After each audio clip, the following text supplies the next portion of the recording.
జై శ్రీరామ్. ఇవాల్టి ఆధ్యాత్మిక కార్యక్రమంలో మన మంచి విషయాలు మనం తెలుసుకుంటున్నాం. అలాగే అంటే ఎవరిని నొప్పించాలని కొన్ని చెప్పట్లేదు, కానీ కొన్ని కొన్ని మార్పులు ఉంటే బాగుంటుందనే నాకు అనిపించింది అనమాట.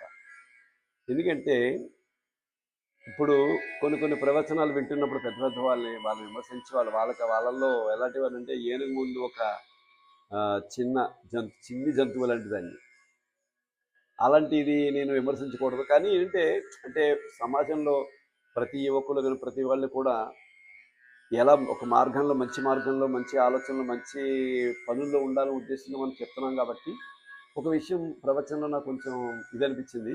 అందుకనే నేను దాని గురించి చెప్పదలుచుకున్నాను. దీంట్లో తప్పులుంటే నన్ను మన్నించండి. అయితే ఎలాగంటే ఇప్పుడు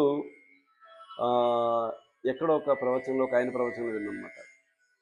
అతనికి తను వాళ్ళ అబ్బాయికి ఒక 7 సంవత్సరాలు అయినా సరే పిల్లలు పుట్టలేదు. పిల్లలు పుట్టకపోయేసరికి అతను వాళ్ళ కొడుకు పిల్లలు పెట్టాలనే ఉద్దేశంతో అరుణాచలం వెళ్ళి గిరి ప్రదక్షిణ చేస్తానని అనుకుని వచ్చిన తర్వాత ఆ ప్రదక్షిణ చేసి వచ్చిన తర్వాత అతనికి పిల్లలు బాగా పుట్టడం జరిగితే చాలా విశ్వాసంతో వెళ్ళి అతను ప్రదక్షిణ చేసుకుని వచ్చాడు.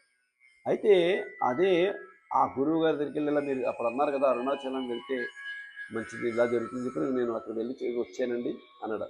ఓకే మంచిది అన్నారు.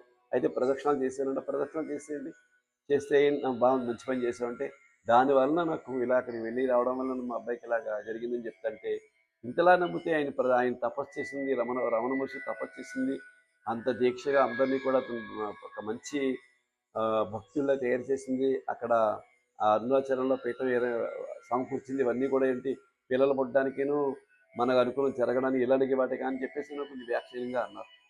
కానీ ఇది అలాంటి యాక్చువల్ అంటే ఇప్పుడు మనలాంటి వాళ్ళ దగ్గరికి వచ్చి బాబు నీకు కొంచెం హెల్ప్ చేసి పెట్టవా 10 రూపాయలు ఇస్తాను అనుకో, ఎందుకంటే అక్కర్లేదు నేనే చేసి పెడతానని చెప్తాం. మనం వెళ్ళి చేసి వస్తాం సహాయం.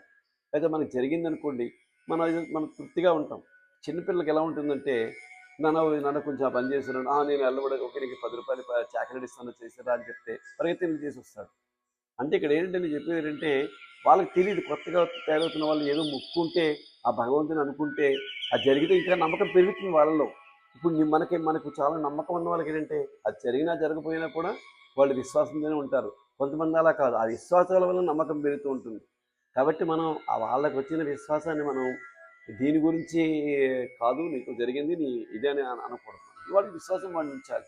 కాబట్టి ప్రవచనకారులు కూడా కొంచెం వాళ్ళ యొక్క తయారవుతున్న కొత్తగా ఎంతోమంది భక్తులు తయారవుతున్నారు కాబట్టి ఈ భక్తుల మార్గాన్ని మనసుని అటు ఇటు తిరగకుండా ఒక నిలకడగా మనం ఉంచాలంటే తప్పనిసరిగా అంటే నిండుకొని తొనకదు. అన్నీ తెలిసిన వాళ్ళకి పర్వాలేదు, వాళ్ళకి ఆ భగవంతుని మీద వెళ్తే జరుగుతుందా వెళ్ళకపోతే జరగదు, వాళ్ళు జరిగినా జరగకపోయినా వాళ్ళ కార్యక్రమం చేసుకుని వస్తారు. కానీ ఈ తయారవుతున్న భక్తులు మాత్రం ఒక విశ్వాసం కల్పించాలంటే మాత్రం తప్పని ఈ విధంగా కాకుండా ఇంకోలా పెద్దలందరూ చెప్తే బాగుంటుంది నా మనసులో ఆలోచన.